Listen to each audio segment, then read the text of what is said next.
vamos a explotar más, vamos a contratar sobredotación, vamos a pagar mejores asignaciones, pero esto no es una discusión, y la discusión de la captura hace que normalmente nadie en política quiera tomar estas decisiones porque se complejiza.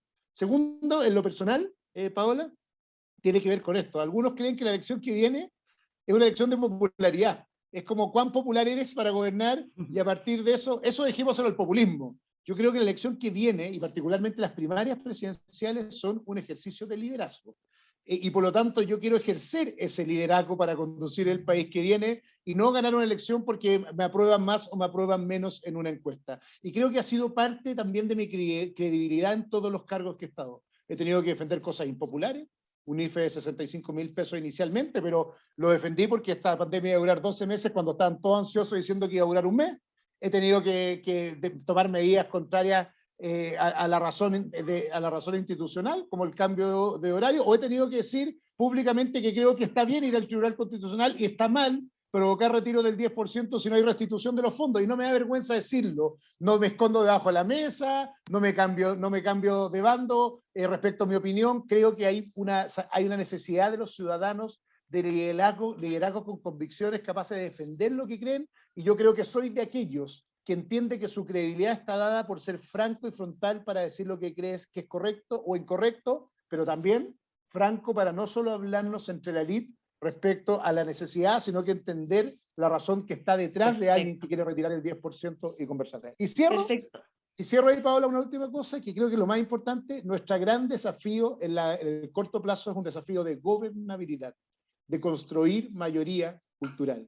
Yo no soy de aquellos que cree que el país que estamos viviendo es un país polarizado, en guerra o violencia permanente. Tenemos una política en guerra, porque no ha tenido la capacidad, lo digo desde el mundo del centro y la centro derecha, de demostrar que tiene las ideas culturales correctas. La mayoría de los chilenos son emprendedores, quieren salir adelante con su esfuerzo, se sale la mugre hacia adelante, le exige al Estado cumplimiento de calidad, quiere que las empresas no abusan, pero quiere al mercado, pero hemos terminado bailando al ritmo que impone una agenda de izquierda que yo no me compro. Los retiros previsionales, la destrucción y por lo tanto lo que no hemos hecho es tener una capacidad política de demostrar que la defensa del emprendimiento es la defensa de la justicia, o que la defensa o la credibilidad de las instituciones es defender al más débil sobre el abuso del poder. Por lo tanto, tenemos que construir un liderazgo que tenga una visión de país que pueda defender como alternativo al otro modelo. Por ahí van mis convicciones.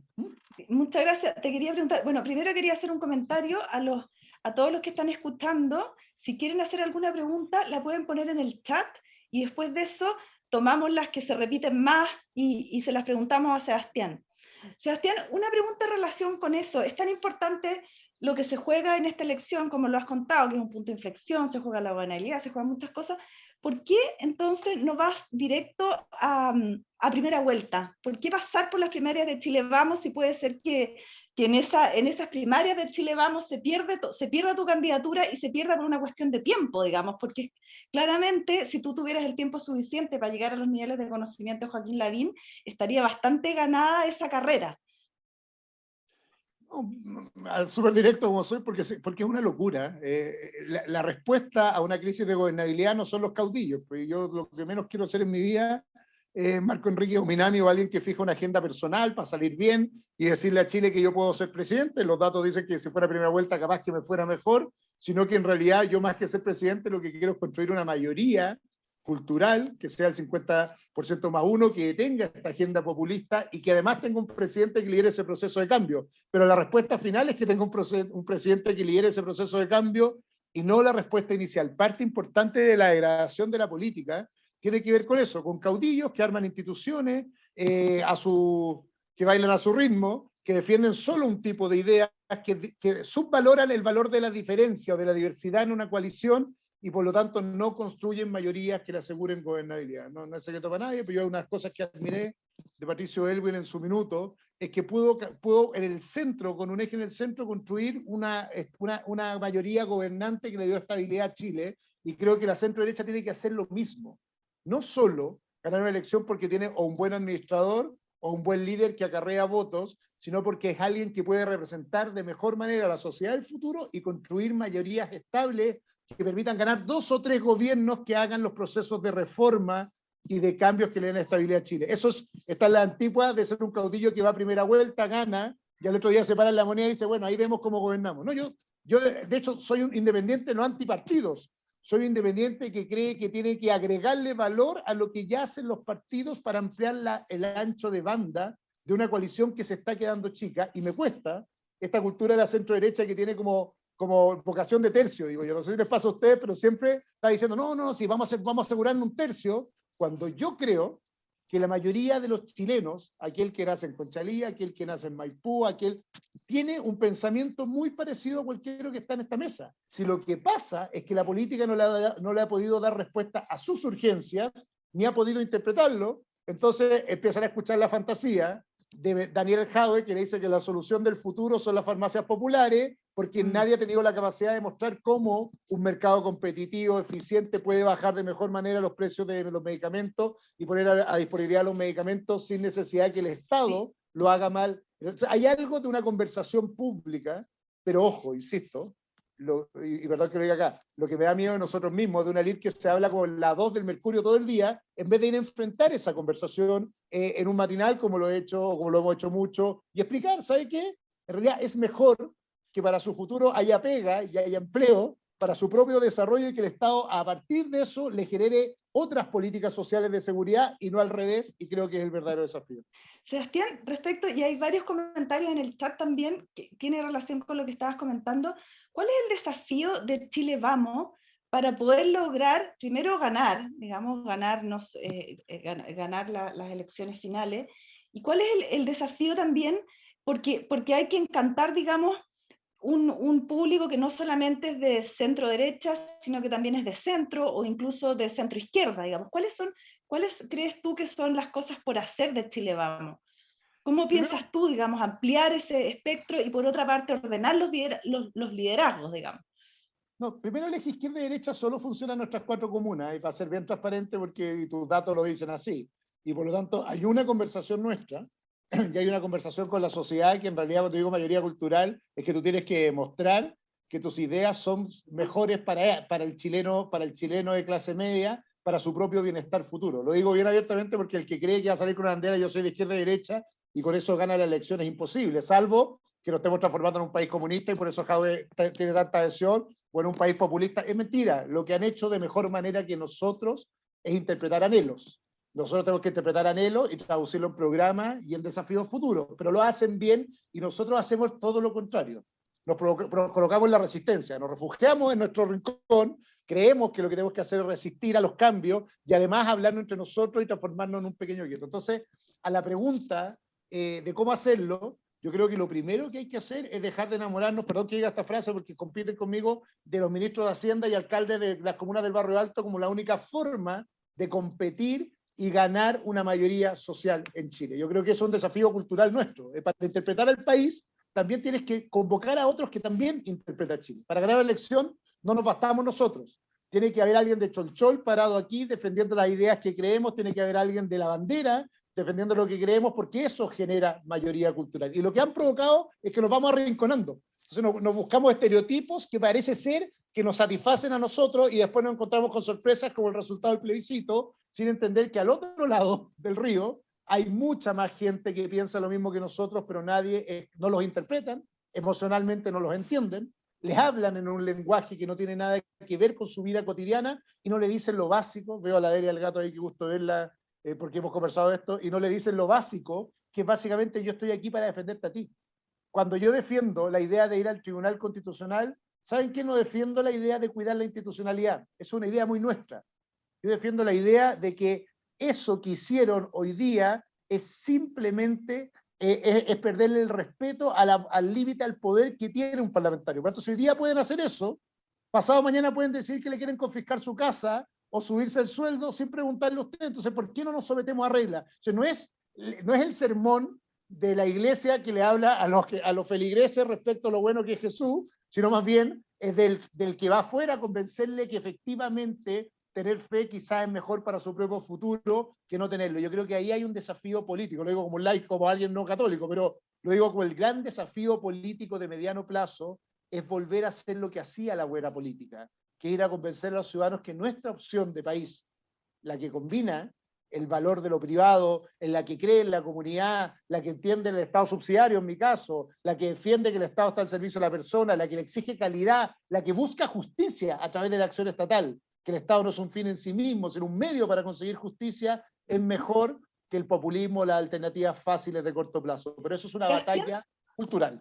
Y en ese sentido, cuando tú dices que hay que lograr una mayoría social, una mayoría cultural, ¿cuál? Hemos tenido estallido social, hemos tenido pandemia, desempleo, una serie de crisis. ¿Cuál es el diagnóstico de lo que está pasando en Chile? ¿Cuál es el sentir? Es una pregunta dificilísima, digamos, o sea, se lo preguntan todos los sociólogos, antropólogos, pero ¿qué es lo que está pasando? ¿Cuál es el sentir de los ciudadanos en Chile? Yo creo que son dos cosas, me pasó verlo como ministro. Yo creo que hay una especie de rebelión natural, como todo cambio de época, bien parecido a lo que vivió Chile entre 1900 y 1925, que es una emergencia de una clase media que quiere ser parte, y lo digo bien importante esto, que no le basta con que tú le digas que bien le ha ido porque se compró un auto y viajó a Brasil y usted se endeudó, sino que también te dice, perdón, si ya no quiero que me aplaude usted con su mirada paternalista, yo quiero ser usted, yo quiero ser dueño del supermercado, yo quiero ser presidente de la República, no quiero que me condenen en política a ser concejal y en el mundo del emprendimiento a ser dueño del almacén. Yo también quiero competir en mercados futuros, del futuro, yo también quiero llegar lo más alto en la política, yo también quiero opinar respecto a cómo se construye mi barrio. Entonces hay una rebelión, particularmente por la crisis probablemente muy fuerte que vivieron las instituciones tradicionales a principios de los 2000, la iglesia, y los abusos, el Estado y la corrupción en política, el mercado y la colusión le restó credibilidad a las instituciones. Entonces las personas empezaron a decir, oiga, yo quiero estar ahí, pues yo también quiero opinar, si usted no es tan creíble como me parecía, y no tuvimos esa capacidad de absorción de esta sociedad de mérito que también se hizo parte de la toma de decisiones. Después hay una rebelión bien importante contra los abusos, y la política que es tramposa para esto ha instalado la idea de los abusos más cercano al mundo privado que lo público. Pero cuando uno lo ve en la realidad, la principal rebelión con el abuso tiene que ver con la calidad de lo público.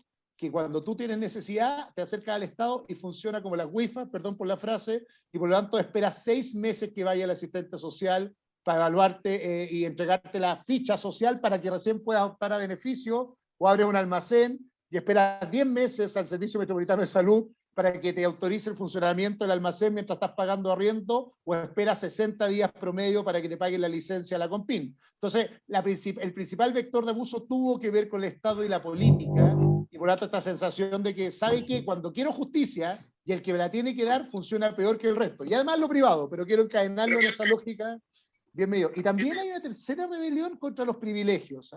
Es una sociedad de esfuerzo y mérito, pero muchos sienten que se tienen que esforzar el triple que otros para llegar exactamente al mismo lugar, y el Estado no brinda un sistema de seguridades mínimas para poder subsistir. Si quieren que lo diga más práctico, yo creo que en Chile hay una gran clase trabajadora, mucho más informada, con muchos más años de educación, no, pero que en el fondo es trabajadora y depende, su éxito y fracaso depende de su propio ingreso. Pero cuando se queda sin ingresos y recurre a la red de apoyo, red de protección social, es de una precariedad que se queda en el vacío y hacia adelante. Y lo último, sensación de malestar, es que es optimista sobre su futuro. Es súper optimista, cree que su hijo va a ir mejor que él, cree que sus nietos van a vivir mejor que él, pero lo que demanda, por lo tanto, es urgencia en las soluciones, como que dejó de creer en esto. Y nosotros tenemos una crisis grande, lo digo como centro-derecha, porque no empatizamos con el problema. Porque le terminamos diciendo, oiga, si estamos súper bien, el país está en marcha porque estamos creciendo al 4, que es verdad, pero no le decimos, esto significa que usted va a tener esto mejor o esto otro mejor, y por lo tanto no somos capaces de integrar la idea global o lo macro con lo que le pasa en el living, en la casa, y con los niveles de vida que tiene. Pero al revés de lo que cree, creo que la política ha fracasado y está mucho más polarizada que esa persona. Esa persona sigue tratando de emprender, quiere tener ingresos, quiere salir adelante, se está sacando la mugre por surgir. Lo digo bien abiertamente, yo no creo esas declaraciones que han salido, que me parecen espantosas, además por la falta de empatía del tipo, y la gente no quiere trabajar porque vive de los bonos del Estado, que me dan vergüenza, lo digo abiertamente, porque en realidad la mayoría de los chilenos se saca la mugre para salir adelante, y cuando la mediana de los chilenos gana 400 lucas, créame que está buscando dónde obtener más ingresos todos los días. Y el que crea que con un IFE de 400 lucas esa persona está como abanicándose y invirtiendo en acciones, no entiende lo que vive esa persona cotidianamente, porque busca ingresos permanentemente, todos los días, en todo lugar, y lo que deberíamos tener en el mediano plazo es un Estado que satisface necesidades básicas como transfiere más plata todos los días, se le paga menos impuestos al Estado. Es ridículo que una persona que está bajo la línea de la pobreza, 20% de sus ingresos se vayan en pago al Estado en general, y que además el Estado le haga más transferencia directa y no haga tanta burocracia en general. Última cosa aquí, Paola, hoy día estaba en una feria en Santiago y alguien me dijo algo que me hizo tan cierto. ¿Sabes por qué no me gusta la política? Me dijo la señora. ¿Por qué? Porque mi vecino era flojo, po. Pero se metió en el PPD y se hizo chofer de un diputado y hoy día gana el triple que yo. Entonces la sensación de que la política, que era lo que hacía justicia, el escudero, lo que me defendía, se transformó en parte de aquello que rompe o se transforma en una línea de privilegio distinta. Es súper importante y por eso es tan importante la independencia dentro de una coalición desde mi perspectiva, porque le da credibilidad a esta idea de que hay movilidad, de que pueden entrar otros, que no, esto no es un club de poder más, y los partidos se han transformado en pequeños clubes de poder en los barrios, lo que también está alejando a mucha gente de la credibilidad de la política. Muchas gracias. Bueno, la pregunta que te quiero hacer en parte creo que la respondiste, pero igual te la quiero hacer. ¿Qué es lo que te diferencia a ti de los competidores? ¿Qué te diferencia de Joaquín Lavín? ¿Qué te diferencia de la Elin Matei? Bueno, de Briones y de Desbordes no vale la pena, porque está muy lejos, pero... No, a ver, primero lo respeto a todos. Esta cosa de los codazos tan clásicos de la política, tengo la mejor opinión de todos, los conozco y tengo buena experiencia con todo en general. Es obvio que lo que yo quiero es gobernar una coalición diversa, y lo digo abiertamente. Necesitamos una coalición como Chile Vamos que tenga esta amplitud de liderazgo, es vital. Lo peor que puede pasar es que nos transformemos en una pequeña secta en que todos seamos iguales, pensamos iguales, tengamos el mismo carnet de identidad, porque nos volveríamos, no solo no seríamos atractivos, sino que no podríamos ser mayoría. Eso es, creo que es la clave del éxito futuro de Chile Vamos. Lo segundo, ¿qué me diferencio? Mira, yo creo que una cosa obvia, generacional, con Joaquín y la Evelyn es casi natural. Yo le digo esta talla a Joaquín y se enoja, pero él me entregó mi beca Padre Hurtado en el liceo, mi beca, perdón, presidente de la República. Yo tenía 12 años y él ya era alcalde, y me acuerdo que me la entregó. Y siempre lo molesto porque tengo una foto yo que era como una guagua al lado de él, y esa generación no es bueno ni malo, pero sí tiene algo que ver con la política que estamos viviendo. Hay una generación muy traumada con los 90, con los 80 en general en política, y yo creo que casi todo lo que hace tiene que ver con eso. Cómo resuelve en general los conflictos políticos o la incapacidad de resolverlos tiene que ver con ese trauma de origen. Déjeme ponerle un ejemplo. Yo, siendo quien soy el que más abiertamente he dicho que creo que hay que poner estado de sitio en la Araucanía. No me da ni un pudor. Creo que es parte de las garantías que tiene nuestra Constitución, el Estado de Derecho. En democracia se tienen que utilizar las herramientas del Estado de Derecho, y me he encontrado en conversaciones con esa generación que cada vez que lo hablo me hablan desde la izquierda de la dictadura y desde la derecha de la violación de los derechos humanos, y nadie entiende que las Fuerzas Armadas en la democracia son instituciones que tienen que cumplir un rol institucional, y no me da trauma a mí usarlas o no usarlas. Y cada vez que empieza la discusión, alguien cita a Pinochet o cita a Allende y empieza una ridícula conversación respecto a lo que para mí, desde mi proximidad política, es el uso de los mecanismos constitucionales de protección de los ciudadanos. Yo creo que ahí lo veo cotidianamente. Lo mismo me pasa con la superioridad moral de la izquierda, para mostrar la diferencia. Cuando la izquierda me dice a mí, mire, impuesto a la riqueza, o vuelvo al retiro del 10%, o hay que terminar con la AFP, a mí que no me siento peor moralmente por decirles que no. Hay una derecha media traumada en esta lógica, que como se quedó con los 90 con esta idea de que ellos representaban moralmente a lo que era como el lado malo, a los ricos o a la dictadura, y por lo tanto le tiene miedo a decir eso. Entonces no, impuestos a los súper ricos, no, sí, pero ya lleguemos a un acuerdo. Y a mí me pasa en general que no creo que sean buenas soluciones, no por quien representan esas ideas, sino porque creo que son poco eficientes para mi objetivo, y lo digo. Pero tengo una ventaja política de decirlo sin que alguien crea que lo estoy haciendo para defender a los millonarios, sino que lo estoy haciendo porque es mejor para la pobreza en Chile hacerlo, porque no tengo esa carga histórica del pasado bajo mi sien. Después hay dos diferencias más grandes. Una de liderazgo vital. O sea, yo creo que el liderazgo es de convicción, pero la convicción no es rabia. O sea, esto no es pelear con alguien, sino que es defender lo que tú crees, pero tener la capacidad de construir acuerdos desde la defensa de lo que tú crees, y no acomodarse respecto a las circunstancias de la época. Lo que yo creo respecto al crecimiento lo creo hoy día, lo creí ayer y lo creo pasado mañana respecto a los retiros, y lo mismo es lo que creo con la gobernabilidad. Y diría que hay una cosa bien distinta también, que probablemente no soy miembro de un partido en general, lo que me permite articular mejor una coalición que no tiene cultura de coalición. Me pasó como ministro. Tú hablé con un UDI y te dice, no, es que el otro RN y el RN, como yo no era de ninguno, podía articular mejores acuerdos interpartidos al no ser parte de la fanaticada de uno u otro.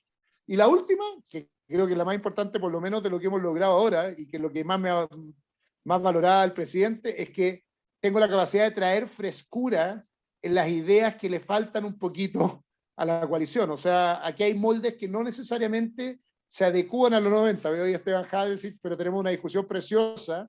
Él es el que dirige nuestro equipo económico, pero preciosa respecto al alivio tributario y la gestión del IVA o el ingreso mínimo garantizado, que fue un proyecto de ley que yo metí como ministro, que te permiten buscar soluciones distintas porque no te amoldas a los moldes tradicionales. Diría que eso, y lo más liviano en mi vida es que tengo un sentido práctico de la solución del problema, que creo que es súper importante. Bueno, lo hemos visto con tus hijos, cocinando, lavando, limpiando. Te quería preguntar, tú ya lo tocaste el tema de la Araucanía, que tú declararías estado de sitio, y en general, ¿cómo harías frente al tema de la delincuencia? Que veíamos en una encuesta reciente que nos tiene a todos con miedo, digamos, viviendo con miedo en nuestras casas. Oye, estoy aprovechando de leer entre medio las preguntas, porque no las puedo leer. Siempre cuando uno habla le dicen, ¿por qué no contesta? Porque no tengo la capacidad de hablar y leer al mismo tiempo, así que leo. Pero mira, de las cosas que me dicen, antes de meterme en lo de la delincuencia, Paola, todos me preguntan si es similar al caso de España. Cuidado con el caso de España y que nos genere entusiasmo porque ellos se vacunaron ya con Podemos en el ayuntamiento y ya tuvieron la experiencia de la izquierda, por eso vienen de salida. El problema nuestro, el verdadero riesgo nuestro, es que todavía no nos vacunamos con ese tipo de izquierda populista y por lo tanto no necesariamente la misma estrategia. Nosotros tenemos una sociedad en que tenemos que salir a convencer a muchos chilenos de que nosotros somos mejor para hacer justicia. Lo digo en serio, esto, no nos olvidemos de esta conversación. Tenemos que salir a convencer a miles de chilenos que la solución más justa para su propia vida es la que proponemos nosotros. No es solo defenderlos los que ahí me dicen el comunismo llega, el comunismo viene. Ojo, el comunismo ha tenido la capacidad de ganar en comunas como Recoleta y en la Florida con el 40% de los votos en Chile. Entonces, el simple anticomunismo para una generación que vota y que no ha vivido el comunismo no es un buen argumento porque no tiene idea de lo que es. Yo sé que muchos de ustedes lo tienen, como mi suegro siempre me dice, pero la mayoría de quienes votan hoy día nació después del 80 y por lo tanto no tiene la experiencia práctica de vivir esa mala experiencia y lo que tú tienes que ir a argumentar básicamente es por qué tu proyecto de sociedad es más justo para ellos mismos. Y yo creo que esa conversación es súper importante y que tiene que ver incluso con la seguridad, Paola. La conversación de la seguridad tiene dos dimensiones. La primera, obvio, lo que vivimos cada uno de nosotros en nuestros barrios, con los portonazos, con la violencia en exceso, con vivir encerrados, pero también con el que vive bajo de Menas y no puede salir a la esquina porque el narcotráfico, el microtráfico se tomó su barrio. Son conectores, están conectados. Nosotros tenemos que decir que la verdadera estrategia de seguridad en Chile es declararle la guerra al microtráfico. Ojo que el microtráfico hace que ocurra el portonazo al final del día. Hay una propuesta súper concreta ahí en Sumamos por Sichel, que explica cómo tener una estrategia más eficaz que tiene que ver con crear una DEA chilena, una DEA, una policía especializada en microtráfico, con todas las facultades especiales, juntando las atribuciones de investigaciones y carabineros de manera de tener una estrategia de investigación y persecución de un delito que ha subido un 600% hacia adelante, pero también ganar la credibilidad de la mayoría de los chilenos, que ustedes se preocupan todo el día o hablan de los portonazos, pero yo no puedo salir en mi esquina porque hay microtraficantes al lado y explicar que es el mismo fenómeno y que nos vamos a preocupar de la cadena completa. Y además la segunda estrategia de seguridad es un déficit gigante en el Ministerio Público, en dos dimensiones. Es muy garantista, pero le faltan recursos y dotación para investigar los delitos en general. Y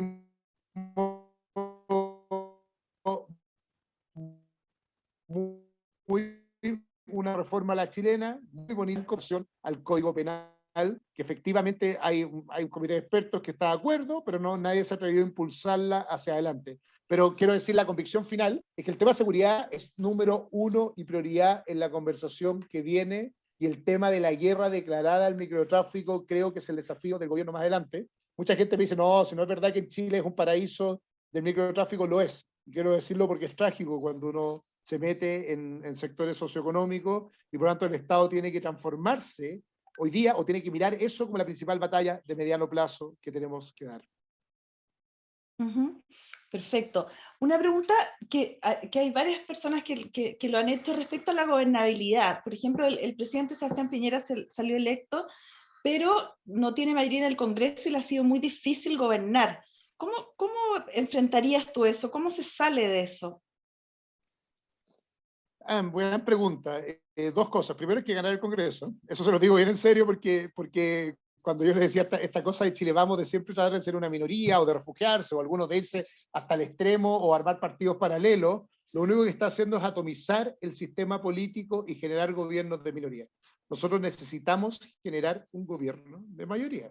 Y eso requiere dos cosas. Una estrategia de convicción primero. Tú puedes ganarle la elección. Yo no tengo miedo a competirle a nadie en Chile y sé que puedo ganar la elección en cualquier lado, no solo ganar el distrito 10 y 11, que es como lo vamos a hacer, sino lo que hay que ganar en San Bernardo, como lo hacía antiguamente la UDI, o ganar en Montepatria, como lo hacían antiguamente los partidos social cristianos en Chile, sin miedo. Por lo tanto, ir a ganar la elección en todos lados, y eso requiere, por eso quiero ganar la elección y la primaria, que requiere armar una lista parlamentaria que tenga esa capacidad. Segundo, convocar a un gran mundo de gente de centro, moderada, reformista, algunos que fueron demócratas cristianos, algunos que fueron a una gran mayoría demócrata contra el populismo, y por lo tanto construir una mayoría previa. Y tercero, cuando tú seas gobierno, ejercer el poder. ¿Eh? Yo si algo puedo ser crítico, es que lo que hemos tenido más bien, cada vez que ha ganado la centroderecha, son líderes que ganan con votos o con un caudal de votos, que ha sido Sebastián Piñera, pero no ha tenido la capacidad de ejercer el poder y el control del poder, no solo por ser minoría, sino por esta idea de que hay alguien al frente que parece ser que tiene más legitimidad democrática para enfrentarse a nosotros. Yo no lo creo. O sea, yo creo que hay una izquierda que le dejaron las convicciones democráticas. Alguien me habla mucho del comunismo, alcanzo a ver al lado lo que pasa. No, yo creo que hay una izquierda que perdió las convicciones democráticas, que cree que la centro-derecha no tiene derecho a gobernar, que cree que efectivamente es legítimo destituir a ministros si no les gusta lo que hacen, y que por lo tanto nuestra gran capacidad política tiene que desplegarse en convocar a amplias mayorías democráticas a hacer gobierno, pero no con la idea de los gobiernos de unidad nacional, como que uno invita a José Miguel Insulza y la Soledad Alvear y se sientan y finalmente gobiernan. No creo que es eso. Yo creo que es otra cosa, que es una nueva generación menos traumada por el eje del sí y el no, que no tiene ese muro dogmático y por lo tanto que no tiene traumas para gobernar en conjunto, pero con una idea a defender, que es el modelo de desarrollo que yo sí creo que es el mejor para Chile, que esta idea que finalmente la actividad privada, la libre iniciativa, es lo que moviliza y crea desarrollo en el país, y que el desafío es que el Estado haga justicia de mejor manera de lo que lo está haciendo. Y por lo tanto no es contra lo privado, sino más bien es con lo privado un modelo de desarrollo hacia adelante. Pero podemos hacer mucho, básicamente, para construir esa mayoría. Me saltó una pregunta ahí que alcancé a ver: ¿por qué no voy a primera vuelta o no cometa el error de Velasco? Porque creo que es un error ir a primera vuelta, lo digo abiertamente.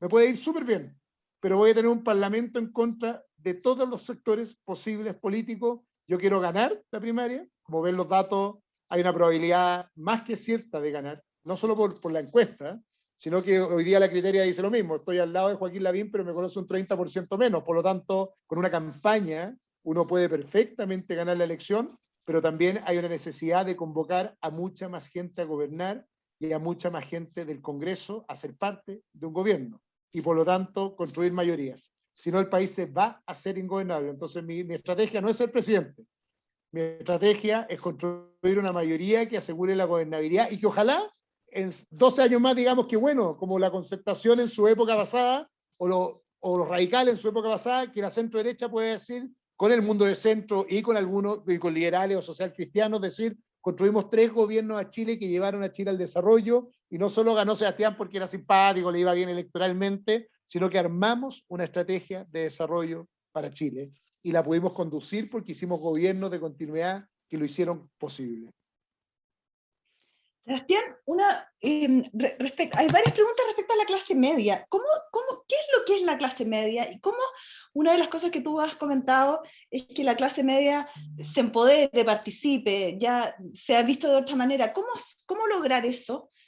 ¿Cómo lo defines tú y cómo lograr que esté en la toma de decisiones? Lo primero, tengo una convicción, la clase media si algo ha ganado es libertad, la libertad de decidir qué colegio quería que estuvieran sus hijos, por eso es tan malo lo que hizo Michelle Bachelet en general, ganó la libertad incluso de emprender, de buscar a través de sus propias, de su propio acceso a nuevos bienes de consumo, libertad hacia adelante, y por lo tanto tomó algo que no tenía mi clase media cuando yo vivía la situación que vivía en los años 80. Puede optar a cosas distintas y una calidad de vida distinta a lo que tenía hacia adelante. Pero también ganó inseguridad, brutal. Como depende de sus ingresos, lo dije, o de su empleo, y de la precarización de ese empleo, es cada día más frágil su situación. Antes no tenía nada, pero temía poco, hoy día tiene mucho o más, pero teme demasiado al futuro y tiene mucho más incertidumbre.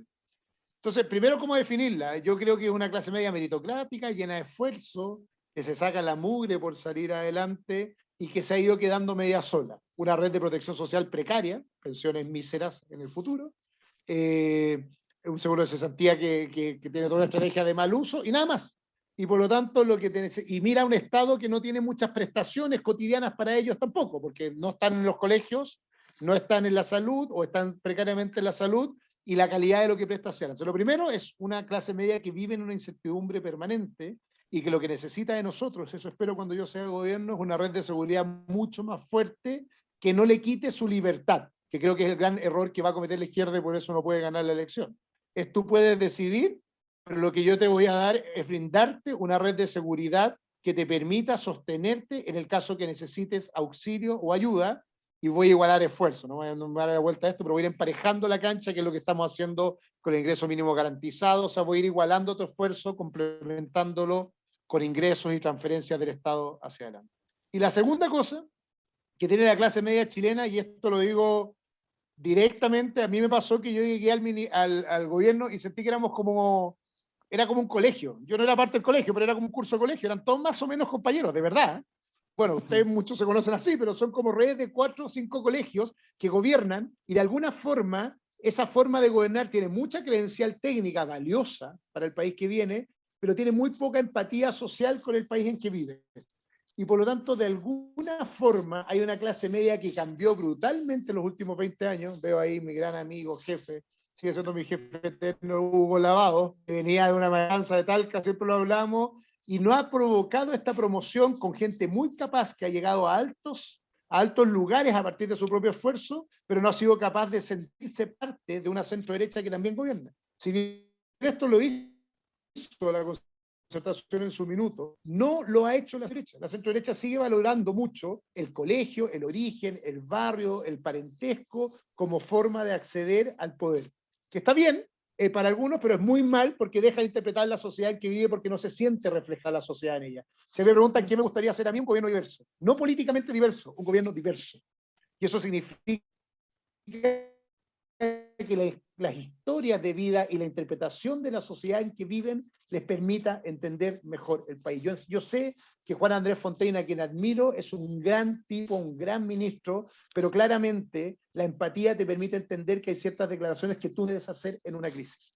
Es tan brutal como que yo dijera que 65 lucas son suficientes y tratar de explicar por qué macroeconómicamente está bien dar 65 lucas por el IFE o 100 lucas o 150 lucas y no entender que para nadie es suficiente 400.000 pesos para vivir a fin de mes. Es tan brutal como decir que el bono de clase media es casi una dádiva del Estado para gente que no lo necesita, o es tan brutal como decir que hay gente que no busca empleo. Yo sé que muchos de ustedes saben que incluso hay historias ciertas y se van a entretener contándomelas, pero no es verdad que la clase media no haga ese esfuerzo cotidiano por salir adelante todos los días, y los que nos hemos equivocado el Estado poniendo los incentivos inadecuados para que haya más informalidad, no, pero eso es una explicación para nosotros, no es la explicación de los liderazgos que tienen que interpretar la sociedad en que viven. Yo creo que es un desafío de que esa clase media también moralmente se sienta interpretada cuando ve a alguien en el poder, que sienta que esa persona está ahí para defenderla, para protegerla, para cuidarla, y que crea algo tan básico. Yo defiendo el retiro, o sea, perdón, contrario al retiro del 10% de la AFP, lo he dicho públicamente, no porque crea per se, y nadie cree que lo digo en un micrófono porque estoy defendiendo la AFP, nunca me lo han dicho. pero cuando lo digo, sí creo que muchos chilenos entienden que lo hago porque es mejor para su pensión futura. Yo creo que hay algo ahí, Pao, que tenemos que incorporar mucho mejor en la toma de decisiones del Estado, pero también tener un poco de sentido común respecto al país en que vivimos hacia adelante. Yo hice esta pregunta una vez a 3 ministros del Comité Social, Sebastián. y digo, ¿cómo se imaginan una vivienda de clase media? ¿Cuántos millones? Y no es así, esto me importa mucho, que tiene 50 metros promedio cuadrados, que esa vivienda, esa es la vivienda exacta de la clase media, que un hogar de clase media en Chile vive en promedio, la mediana, con 400.000 pesos nos cuesta extender la sociedad en que vivimos, y por lo tanto dejamos de interpretar al país en que vivimos. Sebastián, tú comentaste que la clase media tenía una escasa protección social, lo comentaste tanto en términos de salud, de educación, de vivienda. ¿Cómo puede aportar y cómo se puede modernizar el Estado? O sea, la pregunta primero más general, ¿cómo ves el tema tú de la modernización del Estado? ¿Y cómo ves el tema de la modernización del Estado relacionado con ampliar la protección social a la clase media y a los más vulnerables también? 3 pasos. El primero, aguas abajo. Recuperar la credibilidad con el ciudadano. Yo en los primeros 100 días lo que voy a hacer es que 7 servicios públicos atiendan hasta las 6 de la tarde, que son los que están colapsados. Registro civil, Fonasa, inspección del trabajo. Les puedo contar ahí, pero que son los que tienen más tráfico, que condenan a la indignidad de la cola o de la fila a aquel que necesita ayuda del Estado y que no tiene la capacidad de absorber la demanda, y eso hace que la gente odie la política y odie el Estado. Entonces la primera cosa es volver aguas abajo, hacer que el Estado atienda y absorba la demanda cotidiana de usuarios. La segunda cosa, que tiene que ver con eliminar burocracia brutalmente. No voy a hacer el discurso populista de que hay que eliminar los operadores políticos, que es verdad, que hay mucho, no me voy a enredar en eso. Hay mucho nepotismo en el Estado. Hay mucho pariente o primo hermano de diputados, de parlamentarios, es increíble, ¿no? Nunca me habían pedido tanta pega para familiares de parlamentarios. Yo que estuve 10 años fuera del gobierno, 10 años atrás me pedían para militantes de los partidos, por último, que había harto de legitimidad, ahora son puros parientes. ¿Por qué digo esto? Porque hay que, pero sí lo más importante en el cambio del Estado, eliminación de burocracia, es que cuando uno es ministro de Desarrollo Social, se da cuenta que la cantidad de plata que se queda en el Estado versus la que le llega al bolsillo a una persona que necesita es brutal. Y por lo tanto, algo que estoy trabajando muy fuerte con Esteban y con el equipo es cómo aumentamos las transferencias directas del Estado al bolsillo de las personas. Después de impuestos, Chile casi no modifica el Gini, y algo te dice cómo no es capaz de transferir lucas para aumentar ingresos. Nosotros estamos hablando de un ingreso mínimo garantizado, en que el Estado complementa ingresos a través de transferencias directas. Estamos hablando de una pensión de alimentos garantizada, en que el Estado paga realmente la pensión del padre que no cumple, de manera de complementar ingresos en esos hogares que son los más pobres de Chile, o los con menos ingresos, o que no tienen la calidad de vida que deberían tener, de lo que define la misma institucionalidad, y etcétera. No voy a pegar lo ideal de las transferencias, pero ahí hay un espacio grande, porque eso te elimina grasa a través de la incorporación directa de beneficio al Estado. Y después una gran reforma que tiene que ver con reducir ministerios. Me tocó verlo como profe, somos el país con más ministerios per cápita de Latinoamérica, con más ministerios, llegamos a 25. Y no hay grupo de interés en Chile que no me pida un ministerio. Recién estaba en una reunión de hídrica y alguien me decía una subsecretaría hídrica. Y ayer estaba con un adulto mayor y me decía, hay un ministerio del adulto mayor. Entonces, hemos creado ministerios, tenemos un Estado que creció absurdamente arriba, de este ancho arriba, 25 ministerios, y sigue con poca capacidad de atención abajo. En cuanto a reestructurar el Estado hacia adelante. Y matar toda la permisología del Estado, que es la gran condena en general que vive cualquier persona que emprenda o que tenga una ONG o que desarrolle actividades sectoriales. O sea, tú quieres armar un negocio, permiso antes de armar el negocio del municipio para poder emprender. Tú quieres hacer... Entonces, ¿cómo eliminar permisología?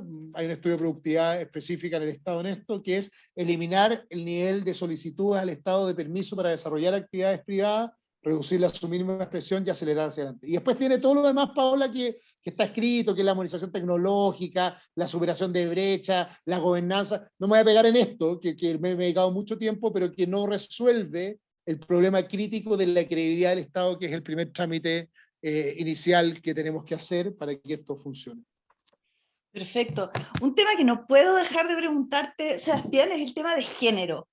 ¿Cómo ves tú el tema de género y qué políticas podrías impulsar para aumentar la equidad de género? Espérame, me hago cargo de una pregunta que hace la Maca Suárez, que la alcancé a ver a él ahí, y Manuel Señoret, que son más o menos lo mismo. ¿Por qué no se ha podido hacer?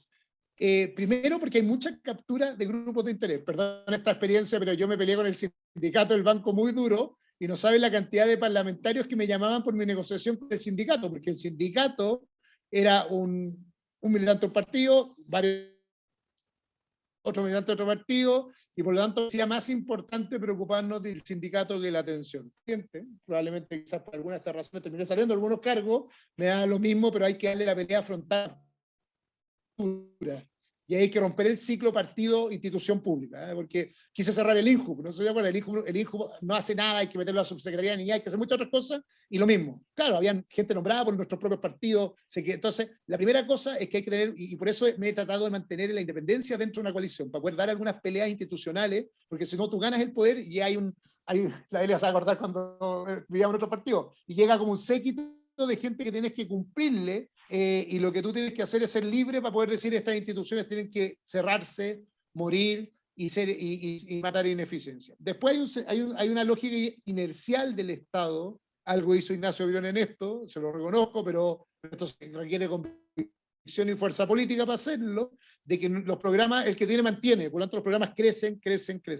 A mí la segunda, una cosa increíble, me sacó la mugre por las compras de guerra en la Araucanía, diciendo que había un poca. Mi gran discusión ahí tenía que ver con que efectivamente la estrategia de compra de tierra, solo porque la ley de presupuestos dice que hay que comprar tierra, es una estrategia ineficiente, porque no demuestra la eficacia para ir disminuyendo el conflicto. Por lo tanto, es discutible si solo porque tienes el presupuesto tienes que gastarlo como medida o estándar de eficiencia. Después, tercera cosa, hay una convicción moral súper importante, que es que la discusión del Estado futuro no es cuánto ingreso más, cuánto recaudo más vía impuestos. Es bien ridícula esa discusión. La pregunta del fisco es cómo está gastando la plata, que nadie se la hace. Entonces, todos los años alguien propone una nueva reforma tributaria para engordar los recursos fiscales, y hay que hacerlo cuando tenemos un país en deuda, pero nadie amarra ese aumento de ingresos a la reducción de costos, gastos o ineficiencia hacia adelante. Entonces, hay que obligar que no haya reforma legal en Chile tributaria que no vaya amarrada a una reducción de gastos que provoque eficiencia en el mediano plazo. Y después, lo más absurdo de todo, un Estado que ha crecido un 20% en los últimos 10 años, más o menos, estoy aproximado, y que no modifica el Gini. O sea, que el país, los pobres siguen siendo igualmente pobres y la clase media igualmente clase media o precarizada, sin que el Estado haya hecho la diferencia sustantiva. Entonces hay que cuestionarse muy bien cómo hace que el Estado haga más justicia. Por eso yo estoy tan pegado con las transferencias directas. Yo creo que ese va a ser el estándar, algo que hemos visto con Esteban, por ejemplo, con la evolución del IVA, es que puede reducir en un porcentaje significativo, no mayor, el Gini solo porque le devuelves plata a gente que paga impuestos y en vez de recaudar, parece ser más eficaz devolver y cosas así. ¿Cuál era la pregunta, Paola? Me desolvió. Sí, no, pero te quiero hacer una pregunta final porque ya son las 8, tenemos que cerrar. Y te quiero hacer la pregunta final que tú no tienes como un mensaje. Hay mucho miedo respecto al futuro, a lo que va a pasar, hay mucha incertidumbre.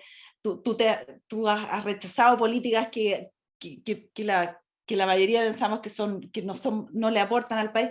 ¿Qué mensaje darías tú como de, no sé si de optimismo o pesimismo, de huyan del país o quédense tranquilos?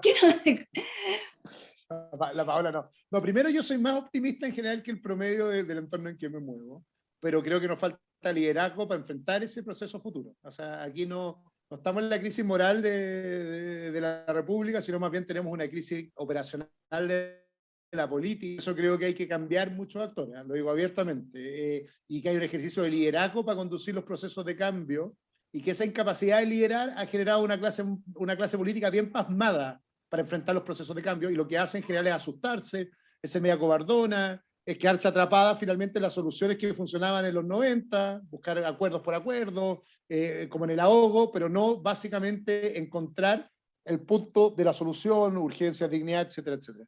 Lo segundo, yo creo que hay que reconstruir el nosotros. Creo que ese es un gran desafío colectivo.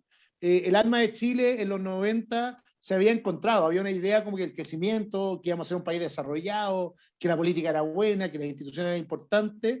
Tenemos un desafío grande de generar una nueva moral del nosotros, de la vida en comunidad. Eso requiere mucho la demanda de justicia, requiere mucho la demanda de acceso, es lo que yo explicaba de esta rebelión de muchos, pero también requiere una élite que sea mucho más copartícipe de la sociedad en que vive, más que aislarse y resistir, que sea aquella que propone reformas que le hagan bien a Chile, graduales, todo lo que uno cree, con convicciones adelante, pero soy optimista de reconstruirse a nosotros.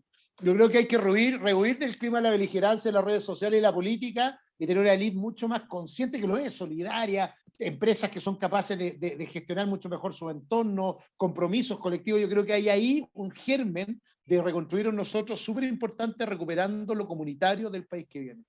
Y después, yo creo que hay 4, por lo menos lo que estoy proponiendo como pilares de gobierno. En el Sumamos por Sichel somos el único que ha estado sistemáticamente haciendo un programa de gobierno y levantándolo con medidas concretas. Yo he tratado, o con el equipo hemos tratado de definir 4 cosas como prioritarias para el gobierno que viene.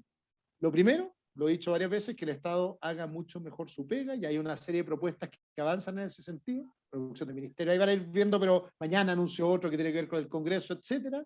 Un segundo pilar, que es una economía que confía en lo privado y que se basa en emprendimiento e innovación, por lo tanto amplía su base económica en una economía que tiene una situación compleja de productividad en el mediano plazo. El motor de la economía va a tener que ser una buena mixtura entre emprendimiento e innovación, que amplíe la base económica porque agrega valor a las industrias competitivas que ya tenemos, las 5 macroindustrias, pero se encadena productivamente a ellas, pero también diversifica el uso del territorio y diversifica las oportunidades de negocio en el país que viene. Y ahí la Corfo juega un rol fundamental, yo estuve ahí, soy enamorado del rol que puede jugar, pero también la desregulación en general de sectores ultra regulados, pero también desregulación en el sentido competitivo, y también el control y la nivelación de la cancha entre grandes y chicos para que las pymes tengan más acceso a mercado que lo que están teniendo hacia adelante. Después, un tercer pilar, lo he dicho todo el rato, transferencia directa del Estado. Nosotros deberíamos decir, después de 4 años, que aumentaste un 20% los ingresos promedio de aquellos que están bajo la mitad de tus ingresos, y que el Estado hizo mucho en ese trabajo.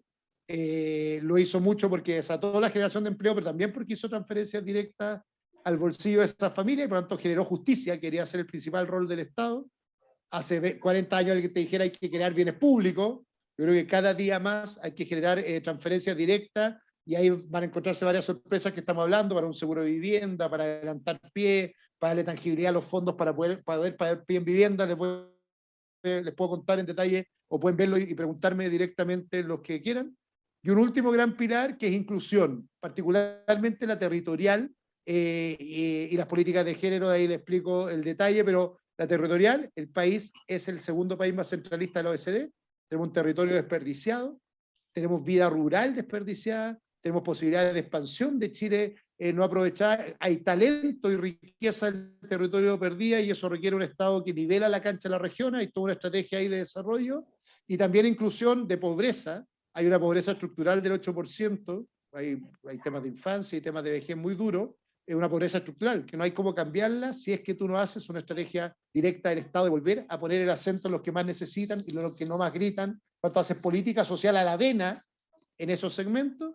Y en materia de género hay una propuesta concreta y larga, pero que tiene que ver también con hacer cumplir lo que la ley dice hace mucho tiempo. 3 cosas: hay igual trabajo, igual remuneración, la facilidad del trabajo femenino en general, con toda la adaptación que tiene que tener el mercado del trabajo hacia adelante, con una estrategia fuerte en emprendimiento, que también está ahí explicada del cómo, y mucho, mucho más fuerte en la idea, por lo menos para mí, del tercio de mujeres que sostienen solo a su hija, a su hijo, muy parecido a lo que se hizo la pensión básica en su minuto, una pensión de alimentos que complementa ingresos de mujeres que sostienen hogares solos, que es el principal bolsón de pobreza o de fragilidad de la clase media. Pero es que les conté un resumen largo, pero básicamente, para cerrar, Paola, es una estrategia de una convicción súper distinta a lo que he visto en el entorno político mío, que no es la defensa o la resistencia, ni en la refundación del país, sino que es un reformismo responsable que enfrenta los cambios que estamos viviendo, y que es capaz además de tener una estrategia de desarrollo que sigue virtuosamente lo bien que hemos hecho, pero es capaz de poner los acentos donde no hemos construido acuerdos, y que tiene una convicción, que la verdad necesitamos ser mayoría cultural y por lo tanto hay que ganar elecciones y hay que liderar este proceso porque al frente no hay voluntad de construir esos acuerdos y por lo tanto lo que uno tiene que hacer es romper todas las fronteras del sí y el no para construir una mayoría que llegue al 50% más uno. ¿Ya? ¿Dónde encuentro el programa? Sumemos por Sichel. Sebastián Sichel, muchísimas gracias. Muchísimas gracias a todos los que nos han acompañado y bueno, esperemos tener pronto una nueva conversación. Oye, sí, y los agradezco, me manda el dato la Ana Luz Durán que en Matea se duplicó el número de funcionarios públicos en 10 años. Yo no tengo problema ni si más Estado o menos Estado. ¿Eh? Yo creo que tengo un problema de un mejor Estado porque no, si tú creces así y no has mejorado el Estado, tienes una gran duda respecto a si seguir por esa estrategia. Yo soy de aquellos que cree que lo público no es lo estatal y tenemos un desafío grande hacia adelante. Dos cosas más para cerrar.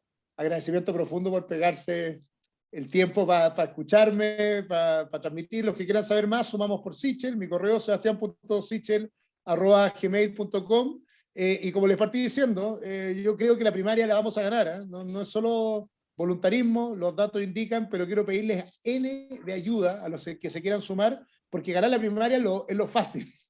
Lo difícil es ganar un gobierno y ser una mayoría en la elección de noviembre. Y por lo tanto, este trabajo que nosotros empezamos, lo que busca finalmente es ser gobierno, pero un gobierno que dé estabilidad al país hacia adelante. Entonces, vamos a tener que movilizarnos, vamos a tener que activarnos, vamos a tener que convencer a otros.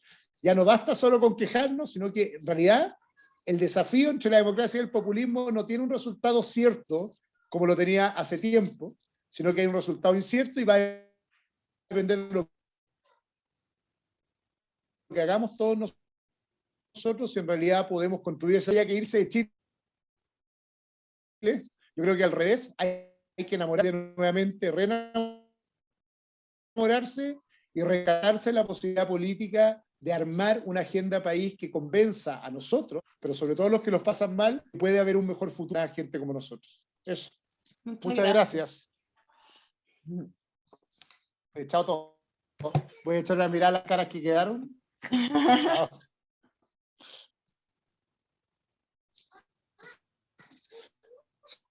Sebastián.sichel@gmail si me quieren preguntar algo que pueda responderles. Gracias. Escucha mi niña. Chao.